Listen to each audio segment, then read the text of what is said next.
And welcome, Hoosier fans, to another episode of the Assembly Call. It is not a victorious episode tonight, but it sure is a proud episode after what we saw up in College Park tonight. Indiana loses 68 to 66 to the Maryland Terrapins, but what a game this was. Just an absolutely spectacular college basketball game. And I think if you're an Indiana fan, it is certainly perfectly reasonable to be disappointed because when you count up all the missed layups Indiana missed, it certainly equals more than the 2-point deficit Indiana lost by. But the way this team fought, the way this team battled, I don't know about you, but I'm really proud of them. And, you hate to talk about moral victories and that kind of thing. And at the end of the day, this loss drops Indiana to 7-5, and we're going to look back on it as a game that was so winnable. But I think there was a lot to like about the Hoosiers' performance tonight. When you think about how this team has played on the road against good teams this year, Michigan State, Ohio State, Purdue, Wisconsin, where the second halves have just gotten away from Indiana. And that's why my banner moment tonight is when Indiana got down 57-51 in the second half. It was a quick 6-0 run by Maryland from when the game was 51-51, and it looked like they were getting ready to take control. And Indiana goes on a quick 6-0 run themselves. Robert Johnson made a three-pointer. Yogi made a three-pointer to tie it up at 57 and to set the stage for what we saw there at the end, that thrilling finish. And it really reminded me a lot of the North Carolina State game in the 2011-2012 season. Now, that game was earlier in the year. It was the ACC Big Ten Challenge game, and Indiana obviously won that game. But, that was a game where we really started to believe in that team. It actually came before the Kentucky game. And clearly a different result here as Indiana loses. They weren't able to complete it, but that resiliency and just the ability to make play after play to stay in it in a game that not a lot of people thought they would win going into it, there are some similarities there. And we're going to break everything down that we saw tonight. Just a thrilling night of basketball, a thrilling night of Big Ten basketball. Terrific game between these two teams. Anyway, I'm Rude. I haven't even introduced myself. I'm your host tonight, Jerod Morris, on this episode of the Assembly Call. I will be joined by Andy Bottoms and Ryan Phillips, the normal crew. We are not deterred by the late start to the game and the late start to the show. I'm just pumped to talk about this game because it was a fun one despite the loss. So anyway, that was my banner moment. Let's go around the horn real quick, get everybody else's opening thoughts, and then we will start breaking down this game. Ryan, let's go to you first. Yeah, I kind of echo some of the things you said, Jerod. I've been saying for a couple weeks, I think Maryland's a really good matchup for IU. I think the two teams fit together really well, so you're going to get entertaining basketball when one team doesn't completely crap the bed like Maryland did in the second half of their first meeting. So we got a really entertaining basketball game. When you look at some of the numbers, it's amazing that IU was this close. Shooting 37% from the field to Maryland's 49%, and to have it be, a 2-point game at the end is pretty crazy considering, how this game went at times with IU just missing layup after layup or having, block shots and things like that. But what I really want to talk about is James Blackman Jr. We know he's a freshman, and we probably put expectations on him that are too high. And, knowing that going in, it was a really, really disappointing game tonight from him. 2 of 14 from the field, 0 of 5 from 3, 4 rebounds, 2 assists, a turnover. But he had 3 or 4 shots blocked, I believe. Just attacked very weakly at times. He had that brilliant dunk that was an and-one finish in the second half. But other than that, there was really nothing he did that was really exciting or lived up to his billing as a 5-star McDonald's All-American, all that stuff. I just thought it was a really rough game for him, and that's going to happen. He's a freshman, but in games like this on the road, if you don't get a great performance from a guy like him on the road against a top 20 team, you're not going to win. And it's a miracle that IU was in that game getting so little from him. And hopefully it's a learning experience. I thought he was rushing his shot all night. I think that at some point, even though he's a freshman, he has to realize if he's off, he can still do other things like facilitate for other people. Like instead of taking a 3, drive in and look to kick. The defense is still going to think you're driving looking to score, but look to set up your teammates and things like that instead of trying to force things into the teeth of the defense like he seemed to do all night. Now, look, James is not used to doing that. He's a guy who has gotten everything he's wanted at every level he's played at. And so he's going to struggle at times. But when you combine his defense, or lack thereof, right now, and what he gave on offense tonight. I mean, I thought in a lot of instances he hurt the team more than he helped, and it was a really disappointing performance because he stepped up in some big games. He played a great game against Maryland the first time. So, it was really disappointing to see him kind of have trouble tonight, but he's a freshman. That's going to happen. You have to figure out a way to deal with it. It's just a lot harder to win on the road when you don't get a performance out of him. Well said, Ryan. Andy, your bottom's line on tonight's IU performance. It's got to be Yogi. I mean, he was fantastic, and the image of him, getting up with tears in his eyes at the end of the game, having missed those couple shots, heartbreaking because he just played his heart out, and just was outstanding throughout. Did a lot of great things in the first half. Made so many big threes. Made the one down the stretch that really got IU back to a point where they'd be able to, at worst case, after they fouled Wells there at the end, at worst case, be able to tie it. And hard to argue with two looks from a guy who had played so well on the night. I mean, his stat line: 8 of 16 from the floor, 6 of 9 from 3, 5 rebounds, 6 assists, 0 turnovers, and probably played 38 minutes in a high-intensity game, guarded pretty much anybody from 1 through 5 on Maryland at some point during the game, and I just thought he was outstanding. And so, I know we've had some of these back and forths and about the most important guy, but if ever there was a doubt about that, tonight proved that it was Yogi. I thought he was just fantastic, and really, a way that he's played in so many of these other games. I wrote about how he and Troy really carried things down the stretch in the last game, and he really has taken that forward and really just continued to shine. So huge game from him. Really kept IU in it when they were missing so many layups, and seemed like if there was ever a time that they needed a big play, a big shot, it was always him getting in the lane and making a pass or making a shot, setting up somebody else. I just thought he was just terrific. Can't say enough good things about him, and certainly no reason for him to hang his head. Obviously disappointing, loss given how he played and the fact that he had a couple looks there at the end, but certainly by no means anything he should be ashamed about. He was outstanding. Can't find enough good things to say about him. So maybe we just sit here and talk about him all night, because honestly I feel like this is one of those games where sometimes it's good to do the post-game show right after, and this one it feels like there's so many different layers of it to process and things to think about that it definitely is hard to try to figure out where to start, where to go. In a close game, your mind runs any number of places of little plays here and there that might have made a difference, and things like that. But so I'm sure we'll be a little bit all over the place as those things kind of flow back to our minds. But maybe we just talk about how good Yogi was the whole time and do like a play-by-play of him. And speaking of Yogi, so one last thing on this. How stupid are the Maryland fans shooting airball at him when IU got the ball after the shot?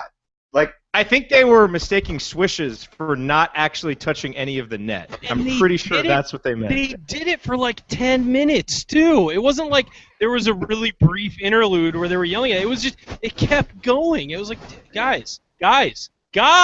Shameful. Yeah. Poor basketball fan IQ there by the Maryland fans. But so, yes. All right, I'll turn it back to you. We can get into actual analysis instead of chant analysis.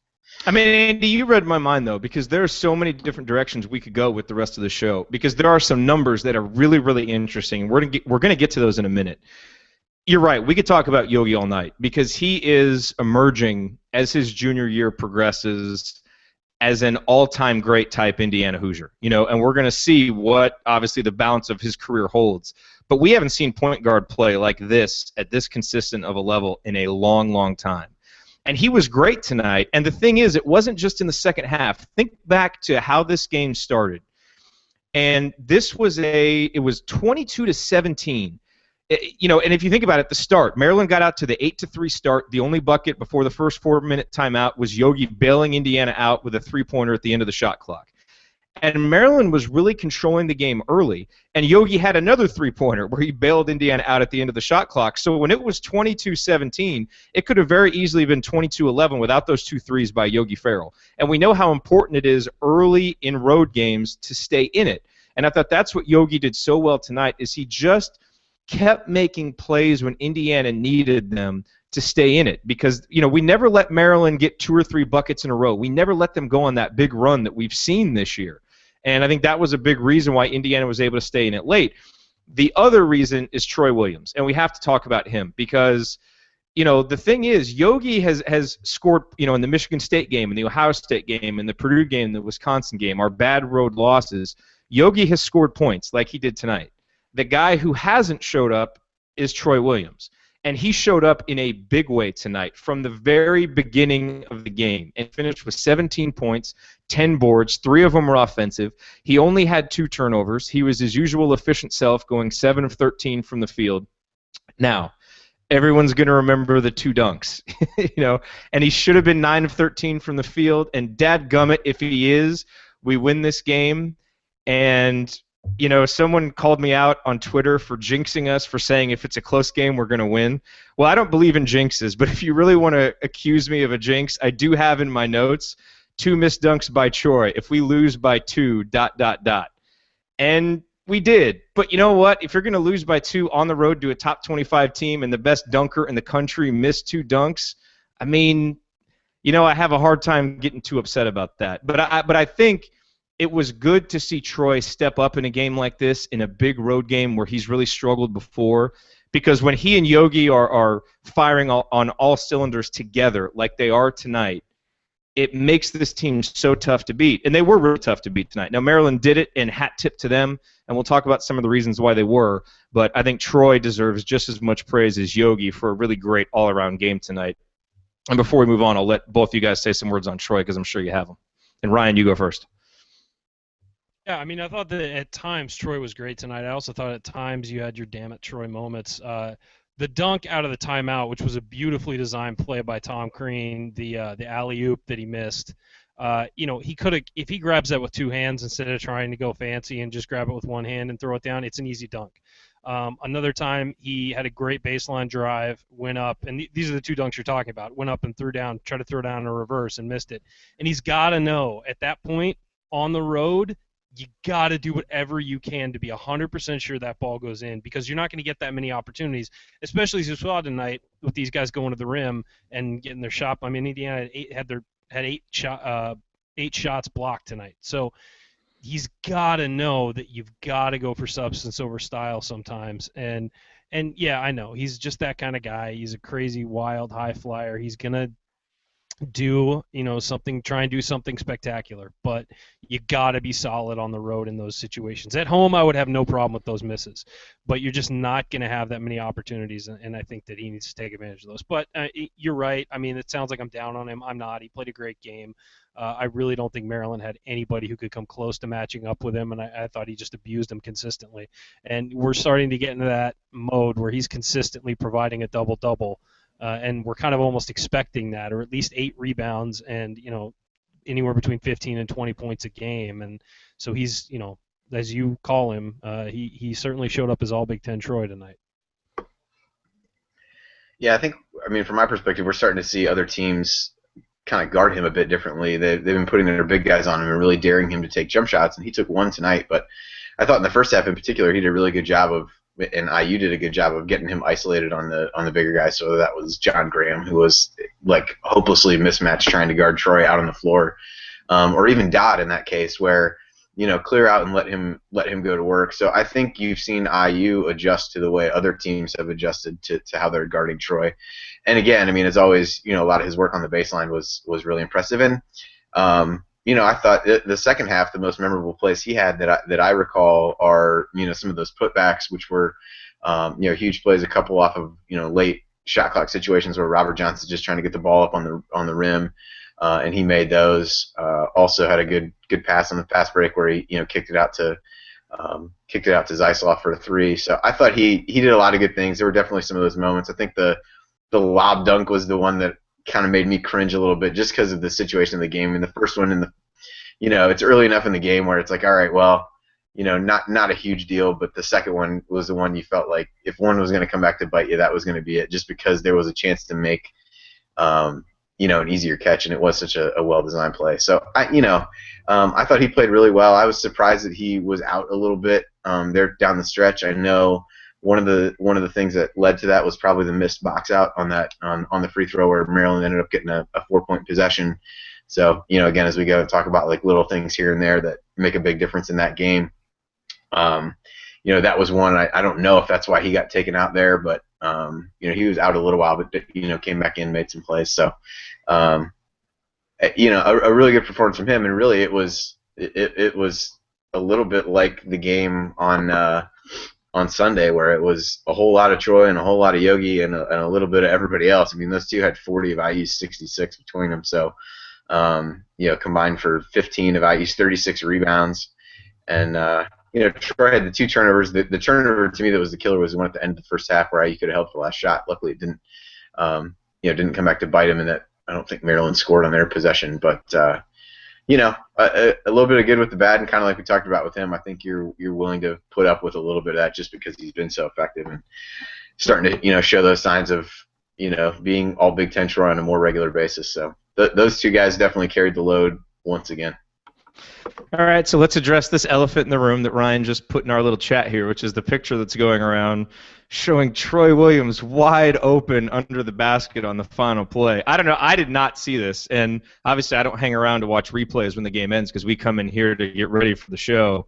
Ryan, if you could retweet that, and if you want to follow @Rumors and Rants, we can get a retweet of that, and I'll tweet it from @Assembly Call too. And if you look at this picture, I mean, Yogi is getting ready to go up for 3. His eyes are focused on the bucket. And considering that he's 13 of 16 or 13 of 17 from downtown against Maryland, you'll forgive him if he's focused on making that 3 and doesn't see Troy. But man, you look at that picture and and that's the thing about this game. It's a game of what ifs, and that's why it'd be great to win this game and be 8-4 in the conference, but.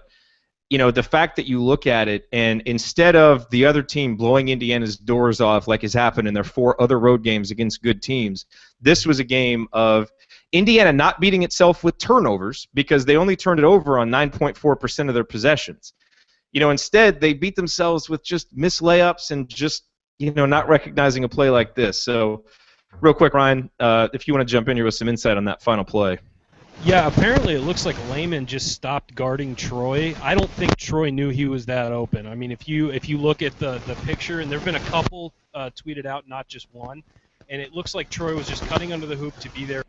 All right, Ryan, we're having a little bit of trouble with your audio. If you could fix that, we'll get back to you. Andy, the other guy that I want to talk about, because there is another individual performance that I thought stood out, really 2 actually. But Robert Johnson, both of the freshmen really struggled shooting. Robert was 3 of 13 from the field. James Blackham Jr. was 2 of 14. The difference is that 2 of Robert Johnson's makes came late, and they were huge. The 3-pointer that he made, and then the 2-pointer that he made, which actually gave Indiana the lead briefly late in the second half.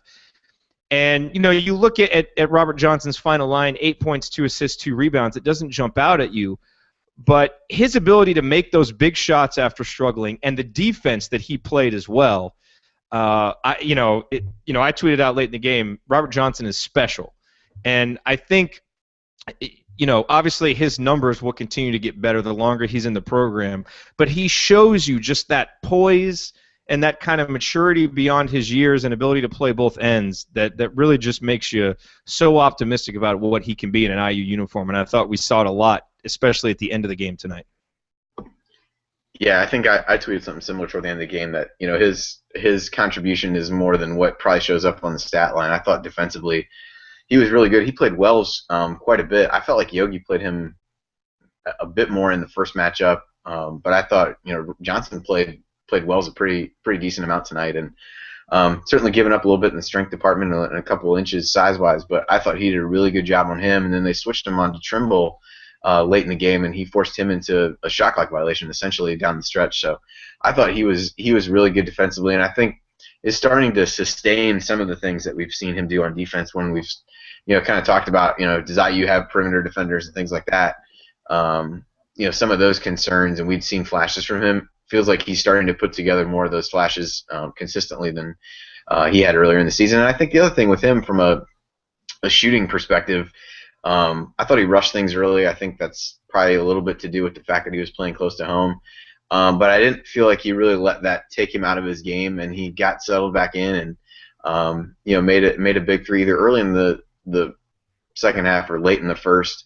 Made a big shot and then hit those couple shots down the stretch. I thought that was, to me, as important as anything. Showed good awareness on those couple possessions where he just knew he had to get a shot up. So obviously they weren't great shots, but it wasn't just eating a shot clock violation. And on both occasions, Troy was able to get putbacks to get a basket for IU. So I thought, just from an awareness standpoint and defensively, I thought he was really good. To kind of circle back to that last play, it's funny. It feels a little bit like the Super Bowl play where everybody wants to throw the shot up of what is Russell Wilson, here's what Russell Wilson is thinking, look how open this play is, and then the window closes pretty quickly. I see a little bit of what Ryan said. Troy doesn't necessarily look like he's even looking for the ball at that point. And the other thing that you see as well is how open Yogi is. Mm-hmm. So you can say, yeah, he could pass that off, but you've also got a guy who's just been drilling it all night long, who's been the best player, who got a really clean look at a three. And it also is a case where, it's not a foul trouble type scenario. Sometimes when you think you get to overtime, like who can outlast who, I'm not sure this is a game IU wins in overtime, on the road, having played the starters as much as they had. I really don't have an issue going for the win. I've seen a number of other people say the same thing, and you got to figure out what Yogi can actually see, around the defense and things like that. So I agree, Troy was open, and obviously if Yogi passes the ball, he's going to get a wide open look. But I don't think you can ignore how open Yogi was as well, and the quality of the shot that he got, and as well as the fact that Troy was just kind of like running through the baseline. It felt like, and he kind of was half looking back. It looks like, but again, I think it's one where probably watching the entire thing tells you maybe a bit different story than looking at the one still frame, but it certainly doesn't look great when you look at the one still frame, other than the fact that both guys were wide open, and Troy had missed 2 dunks. I don't think he's going to miss another, but I'm willing to place my bets on a wide open Yogi 3 based on how he played tonight. Yeah, hopefully. Why didn't Troy just dunk Yogi's 3-point attempt? Isn't that the question we should be asking?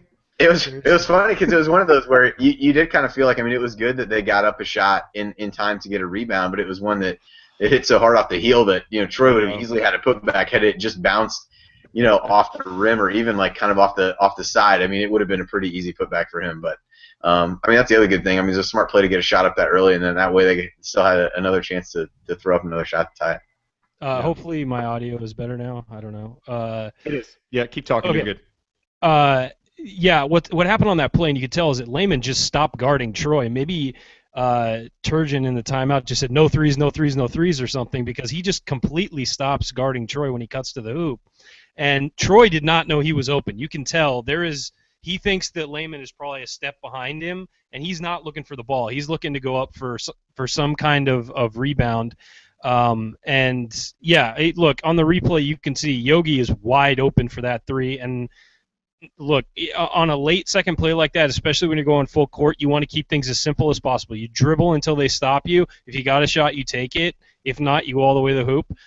Clearly, Yogi thought he had a good shot, and he did. He squared up and had a good look. So you got to go with that. You're going to look at that replay, 100 times and be like, oh, they could have had it. Well, Troy was not ready to receive the ball. He did not know he was that open, and I don't blame him. I would have thought my guy would be right on my hip. But so yeah, look. Looking back on it, it's like, oh, God, what are they doing? But Yogi was looking to make an easy play, make something simple. If he throws it there and Troy's not looking, it goes out of bounds, and we're wondering why didn't he shoot it. So, yeah, you just got to take that, and you got your best player with the ball in his hands. He's been drilling threes, and he gets a wide-open look. You take that every time. Yep, I agree. Definitely not second-guessing anything about the end there. One other individual performance I want to get to before we talk numbers is Hunter Mosquera-Perea, who he only played 11 minutes, but I thought was really productive in his 11 minutes. He had 4 points, he had 3 boards, and a couple of those rebounds were really tough rebounds in traffic. He had one notable defensive possession where he stood in there strong, tried to take a charge, didn't get it, but did end up coming up with a loose ball. They called it a tie-up for whatever reason. But I thought, as we watch for him to get back, and I think we're all targeting that Purdue game for him to be back to full strength and ready to play 20 to 25 minutes, I was really encouraged with what I saw because he was active. He looked confident. He looked in the flow out there. So I think good signs from Hunter that he's on the right track to being what we need him to be down the stretch. Ryan, you are all over this. Yeah, the word I thought of when I watched Hunter tonight was hungry. He looked like he wanted to be out there and looked like he wanted to do something and almost like prove himself. And, maybe with his time off and the team playing well in his absence at times, maybe that's been a positive thing, that he's, wow, this is what it's like to not have basketball to fall back. It's not like he's just not playing. He had an injury and couldn't play, and now he's looking at it as there's not much time left in this season. I've got to make a mark if I'm going to make a mark. And he just looked hungry. He looked like he was going out there and he was just sort of throwing caution to the wind and going to get the ball. And, he even got the ball. He even got a rebound and had just a sick finish at one point on an offensive rebound. And then he also had a play where he caught the ball sort of off the block and turned around and tried to go by the guy. The ball rimmed out, but, that easily could have been a layup. And I appreciate that he's, trying to do something and not just kind of being an extra body on offense and then only relying on defense. And I thought defensively he did affect some shots. He didn't block any, but he affected some shots. And as you said, he fought for some rebounds and was involved. And given his layoff and given what we saw before his layoff, it was nice to see, and it looked like he actually wants to be out there and is willing to fight. Andy, you want to jump in on Hunter? Yeah, I just thought he was really active, more than at other times where he just didn't seem, I think what Ryan said is appropriate too. Just looked a little bit hungry, but I just thought in general he was a lot more active, and I think hopefully a performance he can build on. Minnesota's got a couple big guys. That's going to be a game where they're going to need him as well, leading up to Purdue. So I think it's a good performance for him to build off of. Still kind of getting his conditioning back, but I think. It at least gives a case where, he may not get back to the number of minutes that he was playing earlier in the season. But if he can come out and play this hard for 20 minutes and kind of split time with Hartman and give people different looks, with IU playing a little bit bigger, a little bit smaller, some discussion this week of, playing Perea, Hartman, or Mascarera, Pereira, or whatever Gus Johnson was calling him. Thank you, Gus. And I love Gus Johnson. That was just ridiculous. He did get it right eventually, though. I'm not sure if it was just like the law of averages that eventually it would work out for him. Gus Johnson was too busy bowing down at the temple of Mellow Trimble to care about pronouncing anybody's name correctly. That's possible. Sorry, but it's true. Yeah. So I don't know, but I think I think with him it would give IU a chance to give some different looks, and it may be a case where Hunter's skills kind of are what they are. If he plays this active for 18, 20 minutes a game, I think that's great. And if there are games when they need him to do more than that, then so be it. And if there's games when they want to play a little bit smaller and go with Hartman and Troy at the front court spots, then so be it. But I think he at least gives different options for IU at this point. I thought activity level wise was one of his better games there, and was aggressive trying to get post position. Actually had a post up in a game for the first time in God knows how long. So that was also notable, in addition to the fact that IU actually ran out of timeouts in the game. So, a couple big moments tonight. A post up, out of timeouts, crazy. Okay, so let's talk about something else that's kind of crazy, Andy, and I'll go to you with this. And we've got great numbers watching live tonight, and so just want to say thank you to everybody who's watching us live. We really appreciate the support. And if this is your first time here, if you go to assemblycall.com/subscribe, you can get on our email list, and we send out a subscriber-only email after every game, in which Andy analyzes the lineup decisions and substitution patterns of Tom Crean, which, as we know, have been a big point of contention and discussion for IU fans over the years. Well, Andy, I think Tom, understood that it was a late game tonight, wanted you to be able to get to bed early because he played the starters together a lot. And clearly part of that is just, a little bit of a shortened bench. But I believe, and you can correct me if I'm wrong, but I believe the starters played the entire first 7 minutes and 30 seconds of the game, which is crazy. I mean, we very rarely see that happen. And you look at the numbers: Yogi 37 minutes, Troy 33 minutes, Robert Johnson 34 minutes, Blackman Jr. 32 minutes, and that's only because he was a little bit out of it tonight, or he probably would have played 35, 36 minutes. And even Hartman played 29 minutes, which none of us know if that's a good thing.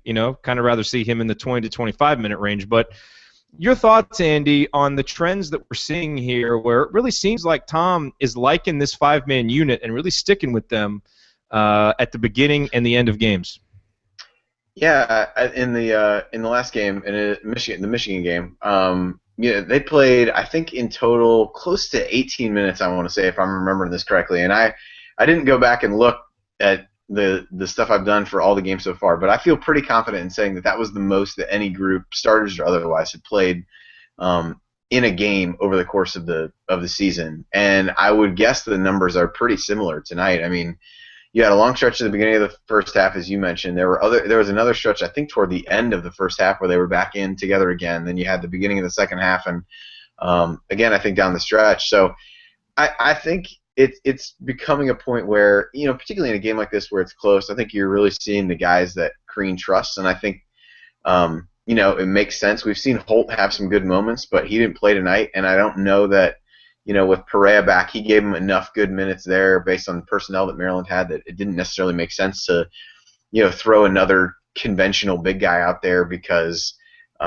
that's really not the way Maryland plays too often, and really didn't play that way much tonight. I think Dodd, because he didn't get in foul trouble, played a bit more, and Graham played a little bit, but I don't know that either of those guys played much at all in the second half. So I think we're just starting to see that. I think we're seeing also that Zeisloft is kind of, I think defensively it's challenging to leave him out there for long stretches of time depending on who the opponent is.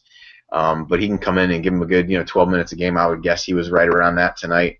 And that might be the sweet spot for him, so 14. So I think that's a pretty good spot for him where he can go out and give some effort and that, but he probably isn't the guy that, compared to the others, you want playing 20 minutes a game. I thought Stan, for the most part, gave some good minutes. Off the bench, he had that one sequence where he, left Tremble open for three, that switched to zone, gave up a wide open three, and then didn't really hustle down when there was I guess what ended up getting called a turnover by Blackman, although I'm pretty sure the defender had knocked that out of his hand at some point, but didn't really hustle down the floor. But then got in some time at the end. I thought did an okay job defensively and didn't get into too many of those situations where he was trying to do too much. So I think / hope that maybe it's getting to a point where people are understanding their roles a little bit better, and you can move to that.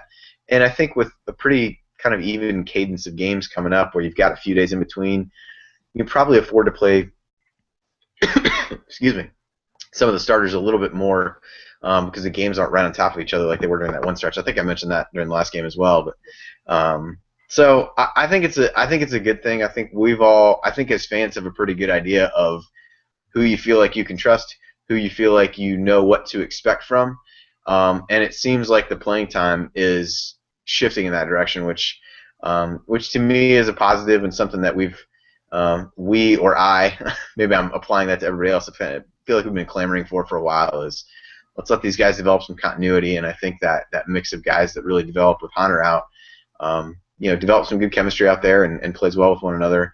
Got a lot of guys who can shoot the ball, and Troy who can, work the baseline and go from there. So I think it's a positive sign. I think it's 2 games in a row we've seen things heavily weighted toward one lineup, and I think that's a good thing. Not just because it's 11:45 here and I'm going to do the analysis after the game, but it's a good thing for a number of reasons, really. I'm planning on filibustering till about 2 Eastern time tonight. You good with that? I don't have enough beer sitting next to me, so that might be the larger problem then. Hey, I've got the 1992-93 press guide behind me, and I'm just going to read from it. Actually, we just lost Andy. Like, he literally just heard that joke and then just exited the Google Hangout. We'll have to get him back somehow. Okay, he's back, so he didn't hear that. Okay, Ryan, there's something I want to take to you. We got some tweets. Our buddy Jason Gardner at RetroJ23, who has always been a big supporter of the Assembly Call, and we appreciate that. Send me some great tweets right now, and I want to read them. Says, checking in on the show. I've been critical at times this year, but that's the most complete they've looked all year. Happy with the performance. A win would have been great, but this feels like momentum for the final stretch. Lastly, the shot of Tom Crean with Yogi at the end is why I want him coaching at IU. His players have his back. And Ryan, I think that those tweets really sum up why I'm having a hard time feeling bad about this. I know we lost, and you're always going to feel bad about a loss, again, especially one that seems like it's right there for the taking. But I really think there's a good chance this game, this performance on the road like they did, could be a positive. And I agree. I think based on everything that happened before the season, the expectations and how this team has come together, they do seem like they have their coaches back. And I think this is another game where I think Coach Crean has really shown that he has a good handle on these players based on how he doled out the minutes, the timeouts that he took. This is a team that's given up a lot of big runs on the road. And I thought Coach Crean did a much better job tonight of taking timeouts at smart times to make sure that didn't happen. But just overall, to kind of piggyback on what Andy said, I think he's starting to get a better handle on the team as we move forward. And again, I think there's a lot of positives to take from tonight that if we can capitalize on it and carry it into some of these games that we have coming up, we could look back on this and say, hey, that was a loss, but we learned and grew a lot from it. Yeah, I think that one problem last year was that a lot of guys didn't really learn their roles. And as a result of that, Crean didn't really learn enough about them to put them in the right positions to win because guys were so erratic. And whether that was on the court, off the court, whatever, a lot of guys just didn't realize how they fit. And I think this is more of a team. It really is. These guys complement each other in different ways, and you're really starting to see that. You're starting to see, as Andy said, a guy like Stan Robinson, start to realize what he can do to help this team. And a guy like Yogi realize when he needs to go full throttle to score and when he needs to involve other guys. And a guy like Hartman he got lost for a couple games in there, but tonight we saw a lot more Colin Hartman things out of him. Being that guy who gets a deflection or tips a rebound or grabs it when it needs to be there, or just having the ball find him. So I think you're really seeing, as you said, that Crean is getting more comfortable with this team, and I think that the team is getting more comfortable as a whole with each other and with the way they're playing and the way that they're being coached. I thought Crean coached an excellent game tonight in a hostile environment. I thought a couple of his plays out of timeouts were perfect. Not everyone worked, but you had open guys. You had looks at the basket you weren't necessarily getting in the normal offense. And I thought that scene at the end where Crean could have, gone into the handshake line or something, he rushed immediately out to Yogi, let him know, it wasn't your fault. We lost this game. It was a great shot. Whatever. I thought, that's the reason why people who do defend him, because he cares more about his players than he does about winning and losing. So I thought that, it's just he's in tune with this team like he's been in tune with a few past teams, but last year's team certainly wasn't something that they ever got on that page where everybody knew what they were supposed to do and he knew how he was supposed to deploy them and stuff. Yeah, I feel like that would have added an interesting wrinkle to Spencer Hall's column on Tom Crean if it had come after tonight instead of before tonight, seeing that shot there at the end of Coach Crean. So some numbers, Andy and Ryan both. Just pick out whatever you want from this to cover, but there's some that jump out to me. The most obvious one is Indiana shoots 40% from three-point range. Overall for the game, they shoot 35.76%. So you can do the math and see how poorly they shot from two-point range and how well they shot from three-point range. Indiana team that's been very good from the free throw line this year, only 60%. Troy, who's been up around the 75% mark, 3 of 6. So these little places where, there's a 1 or 2 point swing that changed the game. Again, on the positive side, Indiana only turns the ball over a total of 6 times, 9.4% of possessions, which again shows us how good this team is when they value possessions and get more possessions. The one for me that really sticks out, which is a trend that we're seeing, is once again in the first half, Indiana held an opponent to fewer points per possession than their average. So in the first half, Maryland scores 1.067 points per possession. For the season, they're averaging 1.072 points per possession, and that has been happening game after game after game where Indiana's first half defense is pretty good. For the game, Maryland finished at 1.12 points per possession. So, again, if Indiana is just able to maintain the defensive success they had in the first half, they win. And again, that's what makes a game like this so frustrating is almost each one of these stats you can point to them, and if they swing, just a little bit one way, the Hoosiers win. Another good night for Indiana on the glass, winning both the offensive rebounding and defensive rebounding percentage battles. And Indiana actually forced 13 turnovers on Maryland, which is something that we haven't normally done. So, some of those numbers there are encouraging, some are frustrating, and some are just trends that we've continued to see. Andy, any that jump out particularly to you? I think if the stats tell me anything, it's that IU should stop shooting 2-point shots. It's just stupid. They don't work. They don't. That honestly is the one that really stuck out to me. To shoot that well from 3-point range and then to be 15 of 42, I think, from 2-point range is. It's kind of an anomaly. It was at a certain point, it's just like, well, is this just one of those nights? And some of those were maybe preventable, but others are, the ball bounced around the rim a couple times and things like that. So that probably is the one that stuck out. But I think the turnovers is another big one for IU, and we've talked, over the course of the year that, the margin for error is pretty slim for this team, so they can't afford to give away those possessions. They didn't do that tonight. In a couple cases, it felt like giving away possessions might have come in the form of some missed shots in close, but again, I think it just speaks to there's just not a lot of margin for error for this team, and some nights you can, have an off night shooting, and that was the one that IU had tonight, and they weren't able to overcome it, even though they played, the defense wasn't stellar, but I think it's almost as good as you can expect this team to play defensively. I felt like they had a lot more possessions where I was like, hey, that was a good defensive sequence there, than a lot of games have brought this season, and to some extent maybe you put that on Maryland's offense, the resistible force and the movable object or whatever I mentioned on Sunday, where they haven't been great offensively, but they do have some really talented players that that are challenges to defend, and I thought that there were a number of times tonight that IU did a better job there. So I think that's encouraging, and not even necessarily because they forced the turnovers, but they held them to, I think it was under 1.1 points per possession, which quite honestly for this defense is about all you can ask. And so to me that's a positive thing, and as you start to think about looking forward at some of these other games, I mean, the kind of effort that we saw tonight on both ends is going to be enough to win, most, if not all, of these games that are coming down the stretch if they can manage to bring that. Obviously, that's easier said than done sometimes, but I thought they put up enough resistance and did enough good things on defense that, they're not gonna be mistaken for what San Diego State is doing to Wyoming right now, where they have 14 points in the first half's almost over. They're not gonna be that team, but if they can find ways to just put up enough resistance, I think that can help, because they're not going to have a lot of offensive nights like this, especially from 2-point range, because they really were getting good looks in the first half. There weren't a lot of those looks that you'd chalk up, as short of some of the ones where they drove into traffic and got blocked.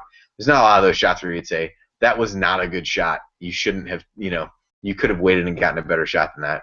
Sometimes they just don't fall. The Hartman one on the break does a great job, leaks out, and is right there, and rolls off the rim. So it's one of those where it's like you really don't know what else you can do, and chalk it up to bad luck, whatever you want. But I don't think, as good as this team is offensively, they're going to have a lot of 2-point shooting nights like that going forward. At least I hope not. Yeah, and maybe it's just a law of averages catching up to us in close games. As we've said, Indiana's been almost absurdly good in close games this year, and we were probably due for one where the ball didn't bounce our way a few times. So before we look ahead and close the show out, it is late, look ahead to that Minnesota game coming up, I want to kind of bookend the show, Ryan, with a question that we got on Twitter, which is, do you think James Blackman Jr. is just going through a rough shooting stretch, trying to do too much, or just kind of a combination of both? And do you expect him to bounce back from this, or is there anything deeper that you read into a performance like this? Well, tonight James Blackman, he played like a freshman on the road. I mean, it's freshmen in hostile environments almost always rush things. Then when they rush things and miss, they start overthinking it and taking too much time and over-adjusting, and then his mechanics. He had a wide open three in the corner towards the end that he missed, and it would have given IU the lead, I believe. And his mechanics were completely off. His right leg kicked all the way out forward. I mean, that's not James Blackman's shot. He's one of the most on-balance, perfect jump shots that you can ask for, and he's off balance, falling away, and it rimmed out. And sometimes with guys, especially young guys, they see one not fall, and instead of staying with what they're doing and continuing, just plugging away, they try and change things or adjust things in game. And that's what happened tonight, I think, for James. If you look at the last couple of weeks, I think that we've talked about the freshman wall before, but also with something that happens to a lot of these guys, they just get fatigued as the season goes on. And it's not, as much wearing down because of the season. It's just, there's so many games. I mean, they have 2 really intense games a week, and these guys aren't used to that. In high school, half their games aren't intense because they're the best player on the team, and they're usually on a really good team, and they usually dominate. And, you're not having to do that every night. So, and AAU games, I mean, you might be playing against the best players, but they're rarely intense. So it's a different world, and these guys are still adjusting. Rob Johnson's still adjusting. Emmett Holt is still adjusting. So, you'd love for him to come out and get you 15 every night, but it's just not going to happen, and that's just not what freshmen do. So I do think it's something that he'll fight through, and hopefully we'll see him start to get his legs back on his jumper and things like that. He's also struggling with the ankle injury. I mean, I thought he looked fine tonight, but you never know how much of a factor that is. Any little thing can throw off a jump shooter, whether it's a hurt hand, a hurt elbow, not getting as much lift on the jumper, whatever. And so, yeah, I think that he's just struggling right now, and that's going to happen. And he certainly had a very, very tough game tonight. So we do have one final question. I wasn't going to take it, but it's from our buddy Andy Tawalski, who is first in the Assembly Call Pick'em Challenge, so I feel like we should ask this. There's a parenthetical after the question that says, yes, this is a blatant attempt to get you guys to say a bad word on the air. So, Andy, let me go to you. What are your expectations for the newest addition to Indiana, and will you please refer to him by name? Well, I think anytime you can get, a Fuchs, you're going to go for it. So, in all honesty, it was funny that my one reaction to hearing the news today was wondering why it hadn't happened sooner. But it sounds like he had gotten hurt in the Purdue game, so hadn't been there. But it seemed like he had some solid D1 offers, and if nothing else, is probably another good big practice body and might be a guy who can give him some minutes during the game. But unfortunately tonight, no Fuchs were given during the game, so he did not play. Excellent work there, Andy. That was well done. All right, so let's look ahead real quick. So now we get to the fun part of the Big Ten schedule, where if you look at IU's schedule on KenPom, despite the fact that Indiana has lost 4 of the last 6 games, which it's weird to think about that after winning the Michigan game and taking some positive feelings away from this, but the reality is Indiana was 5-2. They're now 7-5. You look at the schedule now, win. There's 6 straight wins lined up there. Now, I think the reasonable expectation is Indiana maybe goes 4-2, 5-1 in this stretch of games. But it's where you're going to go into every single game thinking Indiana should win. It starts on Sunday against Minnesota at home. So, Andy, this is obviously a team that struggled early in the Big Ten season. It seems like they found themselves somewhat. What kind of team is coming into the Assembly Hall on Sunday? Well, I mean, I haven't watched a ton of Minnesota. I did watch some of them playing against Purdue over the weekend. They really just have, kind of Big Ten. They're kind of a middling offense, middling defense. They do force a lot of turnovers, so I think that's probably going to be the first thing to look for. In Big Ten play, they're first in turnover rate defensively, so they're going to want to get in and press. And that can lead to some easy baskets and open looks for IU. So I think as long as IU protects the ball the way that they did tonight, that's definitely a positive. They don't really rank in the top. They're kind of right around the middle and everything offensively. So whether they're 7th or 9th in effective field goal percentage, turnover rate, offensive rebounding percentage, and free throw rate. So there's not one thing that you look at and say you need to take that away from them. On offense. Hollins is a guy who feels like he's been there forever. So he, from a scoring standpoint, is probably the guy that you got to pay the most attention to. But they do have a couple big guys inside in Mo Walker and Eliason. So those are guys IU's going to want to try to keep off the backboard. But I think if they can avoid, turning the ball over and giving up easy baskets, it feels like a game that, that IU should win, particularly at home. And I think as you start to look forward to the schedule, I think this game is really important because it's probably of the home games the worst opponent, and so it's the one you feel like I don't foresee this team going 1-3 at home by any means in these 4 remaining home games, but it's definitely the one you feel like they shouldn't lose. And then the 2 road games become really critical, and not just because they're against teams in the bottom of the Big Ten, but IU right now is 3-7 in games away from home.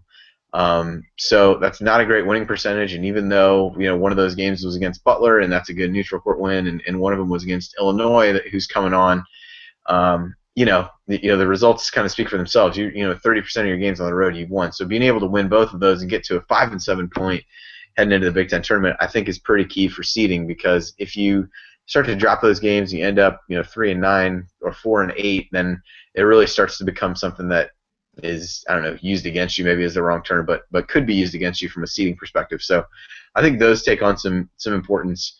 But I think when you start to look at the other games, and a lot of those are really good resume wins, ones against Purdue. So they're all important at this point, but those are the ones that feel like are ones that you want to avoid losing for different reasons, and then hopefully take care of business in the remaining.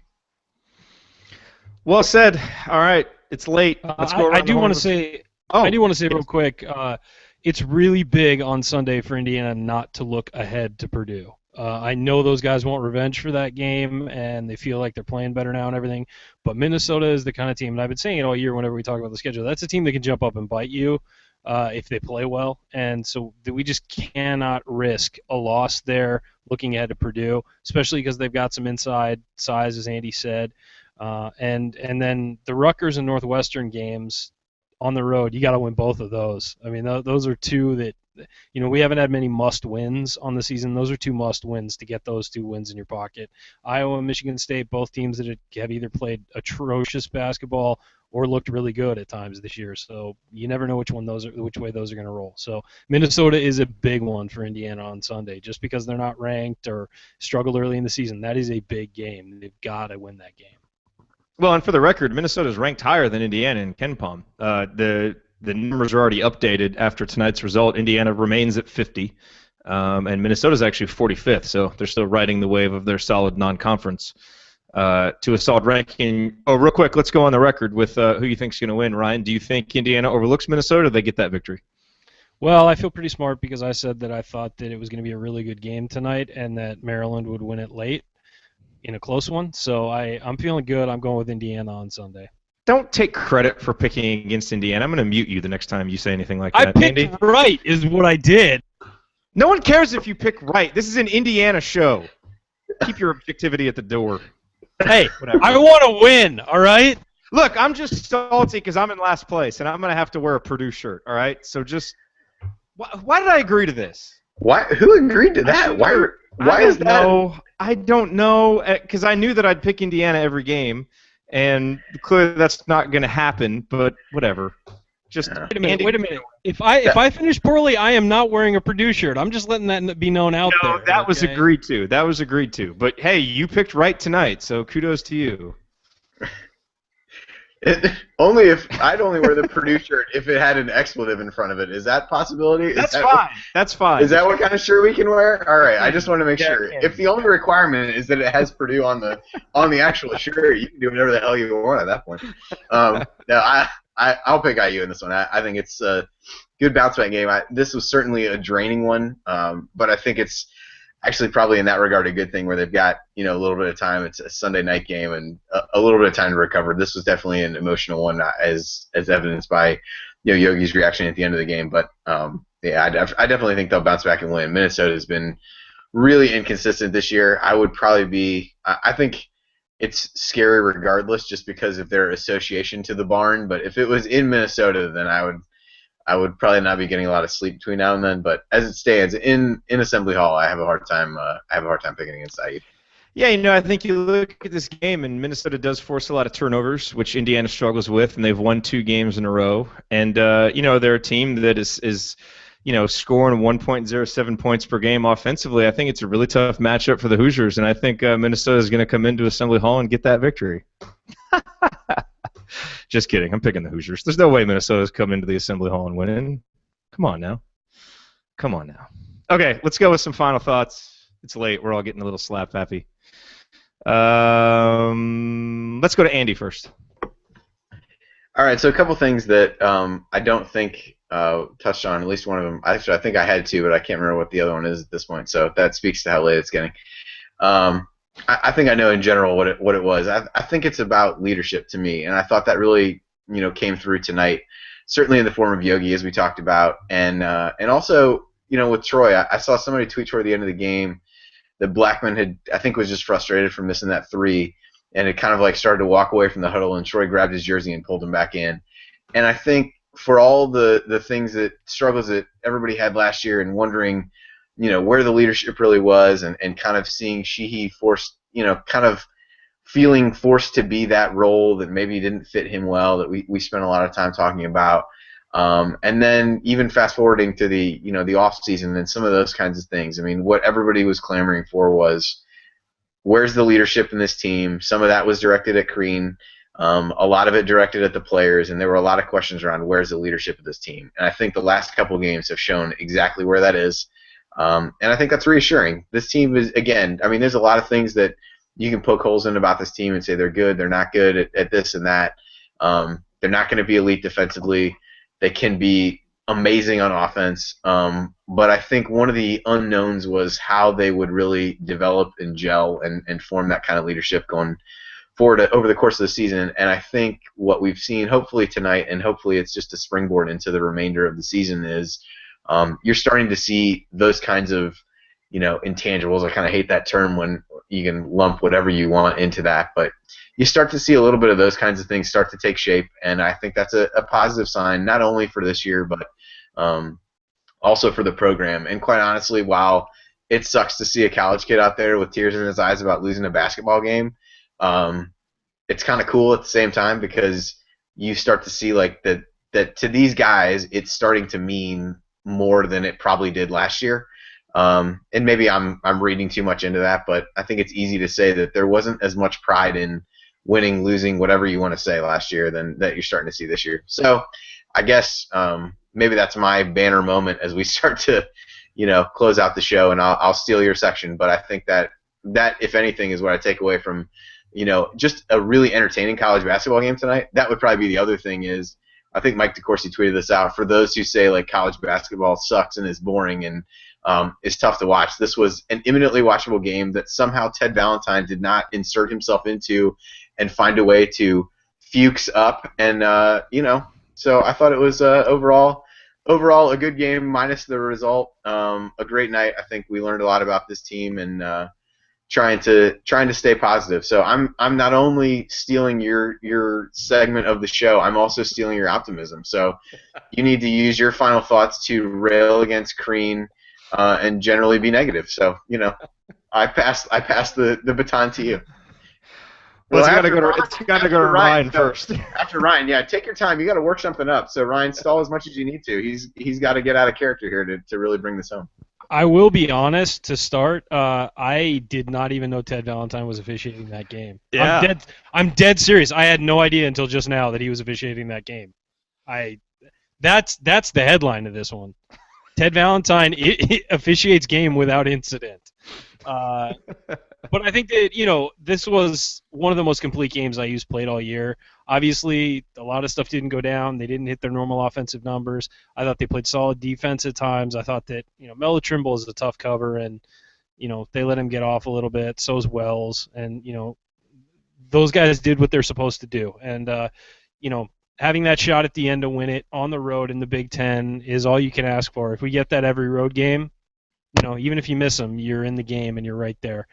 I also thought that the shot of Yogi at the end of the game on the court and Crean rushing over to him really shows where the program is at versus where it was last year, where it was at the beginning of the year, things like that. I mean, these guys are in it together, coaches and players, and if you've got that alone can lead you to some wins, and we know the talent that IU has, so you're going to win more often than not when you've got that kind of cohesive unit. And it was a tough loss. It was a bummer. And I said after the game on Twitter, I'm not mad. I'm disappointed because there's a lot to be happy about with this game. Yeah, there is a lot to be happy about. And despite the challenge that you issued to me, Andy, I'm not going to go negative because I don't look, context is everything. And I think as we all know, you can play poorly and win, and you can play really well and lose. And it depends on who you're playing and where you're playing and how the game goes. And as I tweeted out, as soon as this game ended, this was a proud episode of the Assembly Call that was starting, and that's how I feel. And I like having a team that you can be proud of when they lose, which I know sounds weird, but I felt like a lot of the losses last year, they were tough to be proud of. And a lot of the losses this year in Big Ten play have been tough to be proud of because it seemed like at certain points Indiana lost their will to compete. They were still playing hard, but not necessarily competing. And I kept making note in my notes, more than I've done in any game, of potential danger zones tonight. And I think it was just the conditioning of these 4 really bad losses that we've had, that as soon as Maryland got up by 5 points or scored 2 possessions in a row, I'm looking at my notes right now, danger zone, danger zone. And every single time Indiana responded. And I think that's why I leave tonight feeling positive, is that, the leadership, Andy, that you talked about, with guys like Yogi and guys like Troy and Robert Johnson just making plays when Indiana needed it and being in there to where, Ryan, like you said, at the end of the day, you're going up with Yogi Ferrell, who is 13 of 16 against Maryland this year for 3 to win the game. I will take that every single day on the road at Maryland, and ultimately Maryland is a top 25 team, and we're plus 17 against them in 80 minutes of home-and-home basketball this year. I'll take that. And I do think this is, a lot of times we fear what's going to happen to this team come February, because some Februarys haven't gone very well. Well, Indiana took care of business against Michigan. I think they played really well tonight. And I think we're set up to do well the rest of this month and into March. Again, we will see. The results will speak for themselves. But I feel encouraged by what we saw tonight despite the loss, and so I walk away from tonight proud and optimistic about what we'll see from this team down the stretch, and I think their performance warrants that kind of optimism. So, with all that said, thank you all very much for watching live. Again, assemblycall.com/subscribe. Go there, get on the email list, get Andy's lineup analysis. It's 12:09 Eastern Time where Andy is, and as soon as we stop this, he will be working on that lineup analysis and getting it in so that we have our email ready for you in the morning. So get on that email list because you're going to want to get it. It will make you a smarter IU basketball fan. And come here, join us after every game because we're always here no matter how late they end with analysis for you. All right, everybody, have a good night, and we will talk to you on Sunday, hopefully after watching Victor Oladipo win the slam dunk contest and Indiana beating the Minnesota Golden Gophers. We'll be here. Hopefully you'll be here with us. Talk to you soon, everybody.